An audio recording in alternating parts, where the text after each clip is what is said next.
Hey guys, welcome to another tech sesh. So today നമ്മൾ ചെയ്യാൻ പോകുന്നത് how to change the color of a dress in Photoshop. So ഞാൻ ഒരു sample കാണിച്ചു തരാം. So നമ്മുടെ കയ്യിൽ ഇങ്ങനെ ഒരു ഡ്രസ്സ് ഉണ്ട്, അതിനെ ബ്ലൂ കളറിലേക്ക് എങ്ങനെയാണ് ചേഞ്ച് ചെയ്യുക എന്നുള്ളതാണ് നമ്മൾ കാണാൻ പോകുന്നത്. So we'll change this and this. Okay, first of all നമ്മൾ എന്താ ചെയ്യേണ്ടതെന്ന് വെച്ചാൽ, നമുക്ക് എന്തിൻ്റെ കളറാണോ ചേഞ്ച് ചെയ്യേണ്ടത് അത് നമ്മൾ സെലക്ട് ചെയ്യാം. ഓക്കെ, ഞാൻ ഓൾറെഡി ഇതിൻ്റെ സെലക്ഷൻ ചെയ്ത് വെച്ചിട്ടുണ്ട്. So I will do that in A minute. Okay,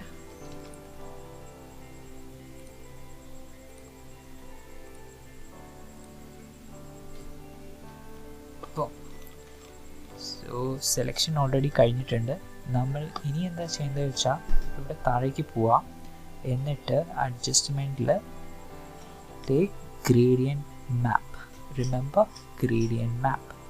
so gradient മാപ്പ് എടുത്തു കഴിഞ്ഞിട്ട് ഏത് ഗ്രേഡിയൻ്റ് ആണോ അപ്ലൈ ചെയ്യേണ്ടത് അത് അപ്ലൈ ചെയ്യാം.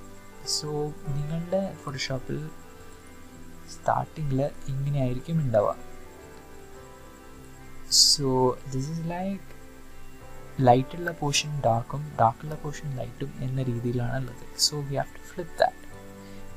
ഇങ്ങനെ ഒരു വേർഷൻ എത്തിക്കഴിഞ്ഞ ശേഷം നമ്മൾ എന്താ ചെയ്യേണ്ടത് വെച്ചാൽ, ഇവിടെ ക്ലിക്ക് ചെയ്യുക, എന്നിട്ട് നമുക്ക് വേണ്ട കളർ ഏതാണോ അത് കൊടുക്കുക. For example I am going blue. And ഈ സ്ലൈഡർ മാറ്റുന്നതനുസരിച്ച് നമുക്ക് അതിൻ്റെ ഇൻറ്റൻസിറ്റി കൂട്ടാനും കുറയ്ക്കാനും കഴിയും. ഇത് കൂട്ടുന്നതിനനുസരിച്ച് ആ ബ്ലൂവിൻ്റെ ഇൻറ്റൻസിറ്റി കൂടി വരികയാണ് ചെയ്യുക. So if you get what you want, just stop. Okay, so right now we got what we want. അപ്പോൾ ശരി, see you guys next time. Like and subscribe.